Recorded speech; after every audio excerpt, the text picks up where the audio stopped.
ક્યાંક કુદરતે તો ક્યાંક તંત્રની લાલિયાવાડીએ ખેડૂતોને ડૂબાડી દીધા। સુરેન્દ્રનગરના લખતરના ગામડાઓમાં તંત્રના પાપે ખેડૂતોને પડ્યો ફટકો। મહેસાણાના કડીમાં પણ તંત્રના વાંકે ખેડૂતોને વિનાશ વેઠવાનો વારો આવ્યો। ખેડૂતને ખેતી છોડાવશે કુદરત। આમાં તો ખેડૂતો એટલા બધા નાસીપાસ થઈ ગયા છે આ કુદરતી અતિવૃષ્ટિના આફતના હિસાબે કે હવે ખેતી છોડી દે અને સ્થળાંતર કરવાનું વિચારી રહ્યા છે। મેઘો હજુ વરસ્યો તો સીઝન ફેલ। 10 દિવસ જો રોકાય તો અમે ખેતરમાં જઈ શકશું। જો પાછો 2 દિવસ ને 2 દિવસે વરસાદ આવશે તો અમારી પરિસ્થિતિ એની એ જ રહેશે। તંત્રના પાપે ખેતરો જળબંબાકાર। નું મોટા પાયે ધોવાણ। આ ધોવાણ થવાના જવાબદાર નર્મદા નિગમ અને આરએમડી ડિપાર્ટમેન્ટ। સુરેન્દ્રનગર જિલ્લાના લખતર તાલુકામાં વરસેલા ભારે વરસાદે તારાજીના દ્રશ્યો સર્જ્યા છે। લખતરના ડેરવાડા ગામની સીમમાં અંદાજે 1000 વીઘાથી વધુ જમીન પાણીમાં ગરકાવ થઈ ગઈ છે। ખેડૂતોની મહેનત આંખો સમક્ષ ધોવાઈ ગઈ છે। લખતર પંથકમાં વરસેલા વરસાદના કારણે કડુ અને આસપાસના ગામોમાંથી વરસાદી પાણી કડુ, કળમ અને ડેરવાડા ગામની સીમમાં ફરી વળ્યા। ચોમાસાની સિઝન ખેડૂતોને તારે તેની જગ્યાએ તારાજી સર્જી રહી છે। મોંઘા ભાવના બિયારણ ખાતર ખેડૂતોની મહેનત એક ઝાટકે પાણીમાં ધોવાઈ ગઈ। કણમાંથી મણ ઉગાડનારો ખેડૂત સિઝને થતા કુદરતના મારથી હવે એટલો લાચાર થઈ ગયો છે કે ખેતી છોડી દેવાનું વિચારી રહ્યો છે।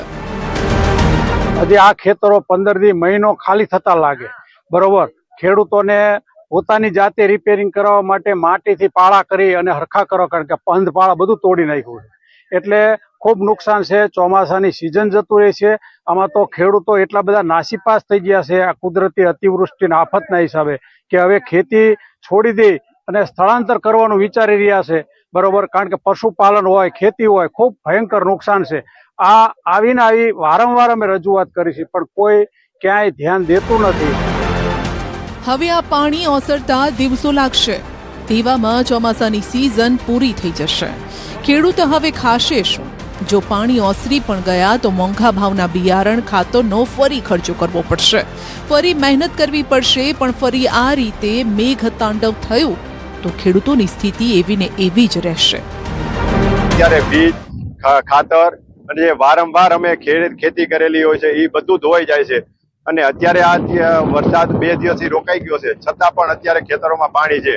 હવે આમ નામ જો વરસાદ રોકાઈ જશે તો 10 દિવસ જો રોકાય તો અમે ખેતરમાં જઈ શકશું। જો પાછો 2 દિવસ ને 2 દિવસે વરસાદ આવશે તો અમારી પરિસ્થિતિ એની એ જ રહેશે।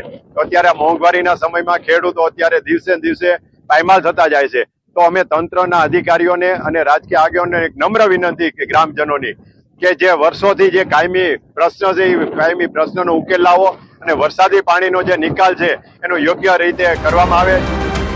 કુદરતે તો ઘા આપ્યા જ પણ તંત્રએ આ ઘા વધુ ઘાતક બનાવ્યા છે, કેમ કે નર્મદા કેનાલ અને વરસાદી પાણીના નિકાલની યોગ્ય વ્યવસ્થા ન હોવાના કારણે ડેરવાડા ગામના ખેતરો દર વર્ષે જળબંબાકાર બની જાય છે।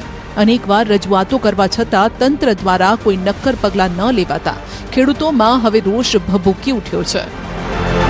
ડેરવાડા ગામની અંદર 1500 થી 2000 વીઘા જમીનના પાકનું મોટા પાયે ધોવાણ થયું। આ ધોવાણ થવાના જવાબદાર નર્મદા નિગમ અને આરએમડી ડિપાર્ટમેન્ટ છે। વરસાદ અગાઉ આ બંને ડિપાર્ટમેન્ટને મેં લેખિત અને મૌખિક રજૂઆત કરેલી હતી કે અમારા ગામની અને ડેવડાથી જે સાંકર રોડ થાય છે એની રાઈટ સાઈડમાં જે ગટર છે તે તમે ગટરનું અંદર જે બાવળ ને જંગલ કટિંગ છે એનો નિકાલ કરાવવામાં આવો। તો એજન્સી તરફથી અમને એક જીસીબી આપવામાં આવ્યું, એક જીસીબી મોકલ્યું। જીસીબી દ્વારા એ કામ ન થઈ શક્યું। મેં કીધું કે હિટાચી દ્વારા તમે અમને હિટાચી આપો તો જેથી કરીને અમારું જો આ નુકસાન થયું છે એના જો વધારેમાં વધારે જો જવાબદાર હોય તો આરએમડી ડિપાર્ટમેન્ટ અને નર્મદા નિગમ છે। અને અહીંયા તુવેરના પાકનું, કપાસના પાકનું, જુવાર, અડદ, એરંડા આ બધા પાકનું મોટા પાયે નુકસાન। તો સરકારી ચોપડે કાગળ પર અનેક આમ તો વિકાસના દાવા થાય છે, પરંતુ મહેસાણાના કડીના લોર ગામના ખેડૂતો માટે આ વિકાસ વિનાશ સાબિત થયો છે। કડી તાલુકાના લોર ગામની સીમમાં જ્યાં જુઓ ત્યાં પાણી જ છે। આ દ્રશ્યો કોઈ તળાવના નથી। ખેડૂતોની મહેનતથી હરિયાળા બનેલા આ ખેતરો હતા। 400 થી 500 વીઘા ખેતીની જમીનમાં ડાંગર, ટામેટા, કપાસ, દૂધી, મરચા, એરંડાનું વાવેતર કરવામાં આવ્યું હતું, પરંતુ હવે તે શોધે જળતું નથી। અમારે અહીંયા લગભગ 501 વીઘામાં ડાંગર, ટોમેટી, એરંડા, કપાસ બધામાં પાણી ફૂલ ભરાઈ ગયા, બહુ નુકસાન. અને લગભગ 8-10 વર્ષથી આ પરિસ્થિતિ છે અમારે. પહેલાં દેવરો સ્કીમ નથી, એ પહેલાં પાણી ઓસરી જતા હતા, પણ આ દેવરો સ્કીમ આવી ત્યારથી અમારે પાણી તો ભરી જ રહે છે. ખેડૂતોનો આક્ષેપ છે કે પ્લોટિંગ સ્કીમ અને ખાનગી ફેક્ટરીવાળાઓએ પાણીના નિકાલના રસ્તાઓ પર બાંધકામ કરી દિવાલો ચણી દીધી. પાણીનો નિકાલ અટકી ગયો. 8 થી 10 વર્ષથી આ વિસ્તારના ખેડૂતો આ સમસ્યા વેઠી રહ્યા છે. પહેલાના સમયમાં વરસાદનું પાણી સહજતાથી ઓસરી જતું, નીકળી જતું, પરંતુ હવે જ્યાં સરહદોની દિવાલ ચણાઈ ગઈ હોય ત્યાં 72 કલાક સુધી પણ પાણી ઓસરતા નથી ને તેનો ભોગ આ ખેડૂતો બને છે. અહીંયા જગ્યા મારી છે 40 વીઘા જગ્યા, બીજા બધા ખેડૂતોની કુલ 400-500 વીઘા જગ્યા છે. આ પાણીનું તમે જોઈ રહ્યો છો સાહેબ, બહુ પાણી ભરાય છે. આ દેવરોજવાળા આવ્યા, સ્કીમ બનાવી, ત્યાંનું આ પાણીનું નુકસાન છે છેલ્લા 4-5 વર્ષથી. અને કોઈ ક્યાં પાણીનો નિકાલ અંદર પહેલું જતું તે નિકાલ બંધ કરી દીધો છે, વરંડાને પૂરણ કરી દીધું, રોડ બનાવી દે. અને જૂનો રસ્તો હતો લક્ષ્મણપુરાથી તે અમારા લોડ સુધીનો એ રસ્તો અંદર લઈ લીધેલો છે. વધતા પાણીનું રોકાણ ફૂલ થાય છે ને બગાડ ફૂલ છે. ડોગરો રોપેલી હ ડૂબી જઈ હ, પાણી રોકાણ રહે. જે દિવાલ બનાવી એ લોકોએ એટલે પાણી જતું નથી, રોકાણ છે તેમને પાણી જવાનો એ લોકો માર્ગ કરી આલે. તળાવ ઓવરફ્લો થતા પાક ધોવાયો. ગામે ગામ તંત્રની લાલિયાવાડીની કહાની. મહેસાણાના નાની કડી ગામમાં ભારે વરસાદના કારણે છેલ્લા 5 દિવસથી જળબંબાકારની સ્થિતિ છે. નર્મદા કેનાલના સાયફનથી નરસિંહપુરા ગામનું તળાવ ઓવરફ્લો થયું. ખેડૂતોને પાયમાલ કરતું ગયું. 200 થી વધુ વીઘામાં વાવેલા એરંડા, કપાસ, ડાંગર, ટામેટા, મરચા, તુવેરના પાકને ભારે નુકસાન છે. ખેડૂતોએ તંત્રને પાણીના નિકાલ માટે રજૂઆત કરી, પણ ખેડૂતોની વેદના તંત્રના બહેરા કાને પહોંચી નહીં. 3 દિવસ સુધી તંત્રએ પાણીના નિકાલની કોઈ વ્યવસ્થા ન કરતા ખેડૂતોએ જાતે જ જેસીબીની મદદથી માઇનર કેનાલ તોડીને પાણીનો નિકાલ કર્યો. જે અમારું તળાવ છે 40-50 વીઘાનું, એમાંથી પાણી ઓવરફ્લો થયું અને જવાનો માર્ગ નહીં. કેનાલની બંને બાજુની ગટરો બુરાઈ ગઈ છે, એટલે એ પાણી ખેતરમાં પડવાથી અત્યારે હાલ ખેતરોમાં ઢેચણ અમારા પાણી કપાની અંદર ભરેલા છે અને લોકોને એરંડા, મરચી, ટામેટી બધું સાફ થઈ ગયું છે. નુકસાનો તો સાહેબ વાત જ આંકડો જ નહીં ન થાય એવું.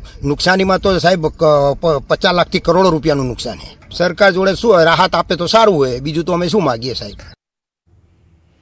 હવામાન વિભાગે પણ કહ્યું કે આગામી 7 દિવસ રહેશે વરસાદી માહોલ. ગુજરાતમાં આગામી 7 દિવસ સુધી વરસાદી માહોલ જામશે. હવામાન વિભાગે આગાહી કરી છે. આજ માટે પંચમહાલ, છોટાઉદેપુર અને નર્મદા જિલ્લા માટે હવામાન વિભાગે યલો એલર્ટ આપ્યું છે. જ્યારે 30 જુલાઈથી રાજ્યમાં ફરી વરસાદનું જોર વધવાની શક્યતા હવામાન વિભાગે વ્યક્ત કરી છે. હવામાન વિભાગની આગાહી અનુસાર 31 જુલાઈએ દક્ષિણ ગુજરાતમાં અત્યંત ભારે વરસાદ વરસી શકે છે. આ સિવાય સૌરાષ્ટ્ર તેમજ મધ્ય ગુજરાતમાં પણ ભારે વરસાદની શક્યતા છે. ઓગસ્ટની શરૂઆતમાં એટલે કે 1 ઓગસ્ટે પણ રાજ્યના અનેક ભાગોમાં ભારેથી અતિ ભારે વરસાદની ચેતવણી આપવામાં આવી છે. 3rd अगस्त 2nd अगस्त तक इसमें heavy to very heavy with extremely heavy rainfall का भी वार्निंग है. इसमें आज का लिए जो आइसोलेटेड प्लेसेस में heavy rainfall warning yellow warning के साथ दिया गया है. पंचमहल, दाहोद, छोटाउदेपुर और नर्मदा के लिए दिया गया है. હવામાન વિભાગના જણાવ્યા મુજબ હાલ એક સાથે 4 મોટી વરસાદી સિસ્ટમ સક્રિય થઈ છે, જેમાં deep depression, monsoon trough, upper air cyclonic circulation અને વેસ્ટર્ન ડિસ્ટર્બન્સને કારણે સમગ્ર ગુજરાતમાં વરસાદી સિસ્ટમ વધુ મજબૂત બની છે, જેથી આગામી દિવસોમાં રાજ્યના અનેક ભાગોમાં જળબંબાકારની સ્થિતિ સર્જાઈ શકે છે. ગ્રાઉન્ડ રિપોર્ટમાં અત્યારે બસ આટલું જ. વધુ સમાચાર અને અપડેટ માટે જોડાયેલા રહેશો ન્યૂઝ 18 ગુજરાતી સાથે. રજા આપશો. નમસ્કાર.